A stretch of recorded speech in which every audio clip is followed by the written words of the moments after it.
Kami dari kelompok 3 dari 11 Anggrek 2. Di sini kami ingin menampilkan teater kami yang berjudul Putri Kemarau. Sebelum itu, kami ingin memperkenalkan diri dari figur. Perkenalkan, nama saya Figurman, berperan sebagai pengawal dan warga 3. Perkenalkan, saya Talita Tarsani Jasmin, berperan sebagai peramal juga. Perkenalkan, nama saya Fatimah Maharani, berperan sebagai peramal kedua dan peramal utama. Perkenalkan, nama saya Endang Pratensi, saya sebagai peramal satu. Perkenalkan, saya Anida Celia Genepisa sebagai rakyat 2 dan ibu dari Putri. Perkenalkan, nama saya Febri Agila Fitri sebagai rakyat 1. Perkenalkan, nama saya Faradina Glasari, saya sebagai Putri Raja. Perkenalkan, nama saya Muhammad Laus Pamungkas sebagai Raja. Selamat menyaksikan. Pada zaman dahulu kala, tepatnya di wilayah Sumatera Selatan, terdapat Putri Kemarau. Nama asli putri tersebut adalah Putri Jelitani. Dia disebut Putri Kemarau karena lahir pada musim kemarau. Sayangnya, ibundanya sudah meninggal dunia, sehingga dia menjadi putri sematawayang sang raja. Raja tersebut adalah raja yang bijaksana. Negeri yang dipimpinnya begitu tentram dan makmur. Namun, pada suatu ketika, negeri tersebut dilanda musim kemarau yang begitu panjang. Bagaimana menurut pendapatmu terkait negara kita pada bulan ini? Rakyat banyak mengeluh tentang musim kemarau ini. Mereka kekurangan air. Bagaimana kalau kita menemui raja saja? Lebih bagus. Ayo kita ke sana. Yuk. Dalam perjalanan, mereka bertemu dengan rakyat yang lainnya. Rakyat tersebut ikut bergabung menuju istana untuk bertemu dengan raja. Baik, kalian hendak kemana? Kami ingin menghadap bagi raja. Kami ingin komplain tentang kekurangan air ini. Apakah Anda ingin ikut? Ya, saya ikut. Sawah saya ikut kering oleh akibat kemarau ini. Ya udah. Ayo. Mereka berjalan ke istana. Setibanya di istana, mereka bertemu dengan pengawal, dan pengawal tersebut mengantar mereka ke hadapan raja. Apa? Sehingga kalian datang kemari? Mohon maaf, Bangga Raja. Kami dari sini ingin membahas masalah tentang yang ada di negeri ini, yaitu musim kemarau, dan kami pun kekurangan air. Baiklah, sebenarnya saya telah menginginkan masalah ini. Kali ini saya akan mengundang para peramal untuk datang ke istana untuk mencari jalan keluar atas masalah ini. Baiklah, Baginda, kami akan menunggu kabar baik dari Paduka. Kalau gitu, kami mohon undur diri.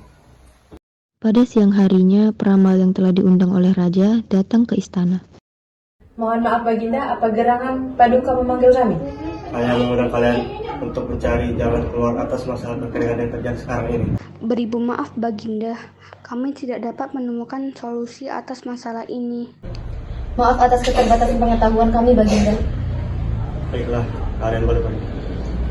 Para peramal meninggalkan kerajaan, sementara itu raja dan para pengawal berkumpul di ruang pertemuan.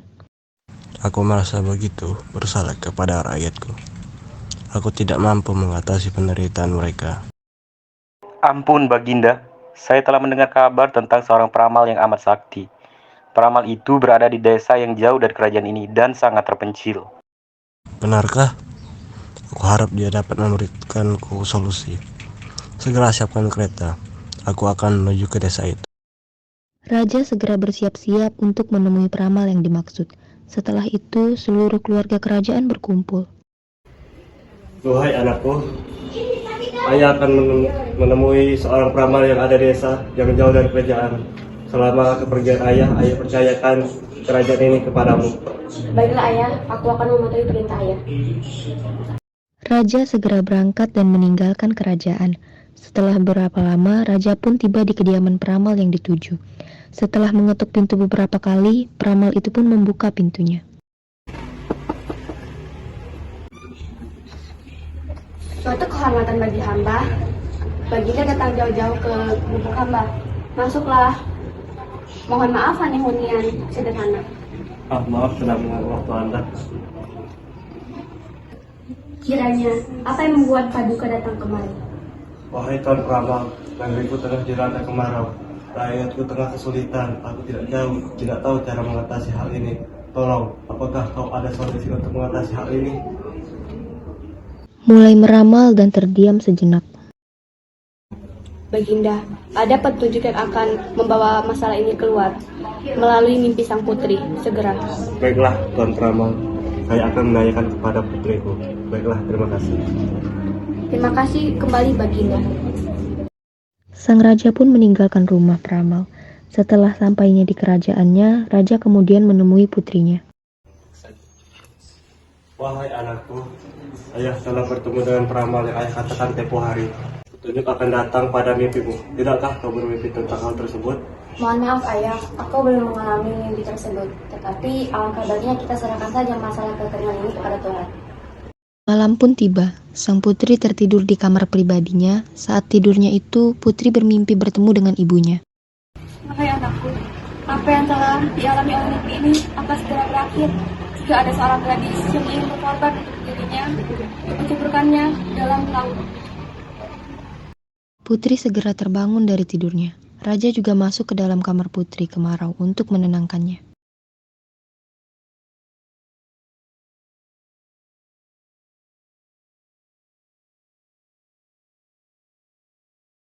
Ayah, aku mendapatkan mimpi.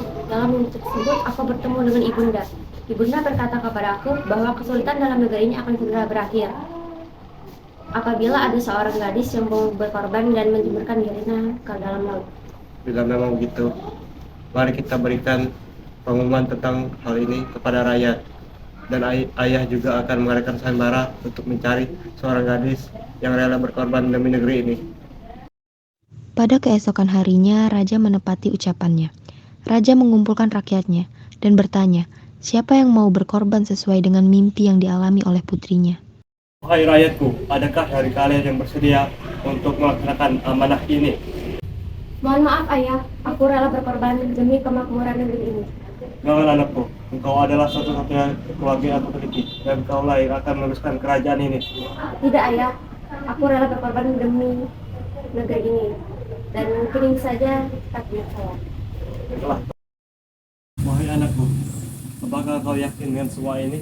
Iya ayah, aku yakin. Tolong ikhlaskan kepergianku dan maafkan semua kesalahanku.